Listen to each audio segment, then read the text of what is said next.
These four dimensions of activity are happening every moment of your life. 99 plus of your karma, your action, is unconscious. If you raise it to 2%, suddenly it looks like your destiny is in your hands.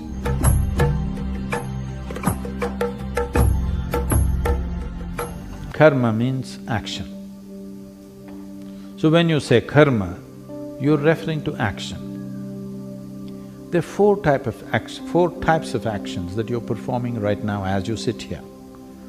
Your body is doing something, physical action. Your mind is doing something, mental action. Your emotions are doing something, emotional action. Your energies are doing something, energy action. These four dimensions of activity are happening every moment of your life, both in wakefulness and sleep. It's happening. Since today morning, since the time you woke up, I will excuse you for the times when you were sleeping.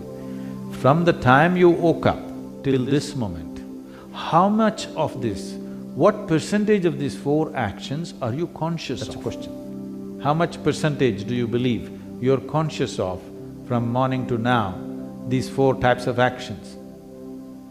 Well below 1%, isn't it? So 99 plus of your karma, your action, is unconscious.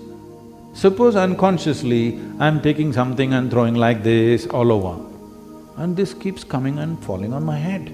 I think it's being dropped from heaven, because I'm unconscious that I'm throwing all these things.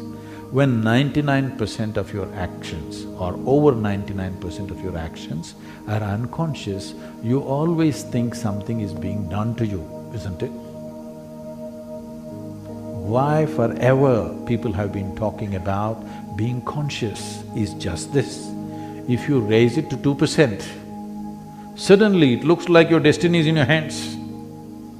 If you have mastery over your physical body, 15 to 20% of your life and destiny will be in your hands. If you have mastery over your mind, 50 to 60% of your life and destiny is in your hands. If you have mastery over your life energies, 100% of life and destiny is in your hands.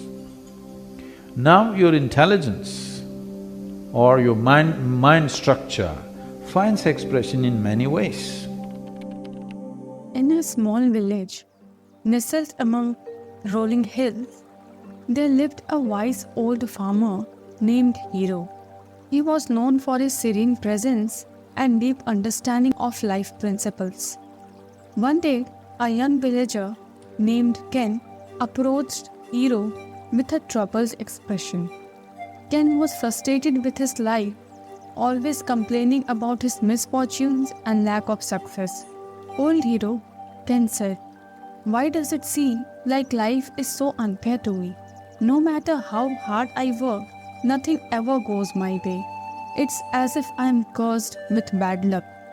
Hero smiled gently and replied, "My dear Ken, life is not unfair. It operates according to the universal law, often expressed as, 'What you sow, so shall you reap.'" Ken looked puzzled, so Hero continued, "Imagine a vast field ready for planting. The seeds you sow into the soil will determine the harvest you reap. If you plant healthy, robust seeds and tend to them diligently, you will likely have a bountiful harvest. But if you sow with negligence or unhealthy plant seeds, you can't expect a fruitful outcome." Ken nodded slowly, beginning to grasp the analogy. "So you mean my actions and choices determine the outcomes of my life?" "Exactly," Hero affirmed. "If you constantly harbor negative thoughts, act and selfish intentions and disregard the consequence of your action, you will likely encounter hardships and disappointment. On the other hand, if you captivate positivity, kindness and integrity, you will sow the seed for a more fulfilling and harmonious life." "But what about the past mistakes?" Ken asked, his voice tinged with regret. Hero placed a reassuring hand on Ken's shoulder and said, "The beauty of life's law is that it allows for growth and change. Just as the farmer can nurture the land and improve the soil for a better harvest, you can learn from your past and make wiser choices moving forward. Every moment is an opportunity to plant new seeds. Inspired by Hero's wisdom, Ken decided to take responsibility for his actions and thoughts. He began to cultivate a positive mindset, showing kindness to others and making more conscious and thoughtful decisions. As the season passed, Ken's life slowly transformed. He experienced better relationships, newfound opportunities, and a sense of contentment that had eluded him before. In times, he realized that by aligning his thought and actions with positive values, he had indeed sowed the seed for a more abundant and joyful life. The Zen story teaches us the universal principle of cause and effect. What we sow, so shall we reap.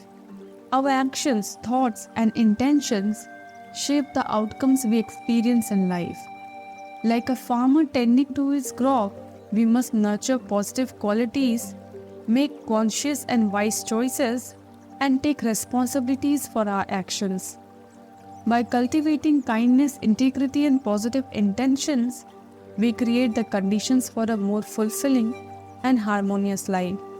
Moreover, even if we had made a mistake in the past, we can learn from them and sow new seeds to shape a brighter future.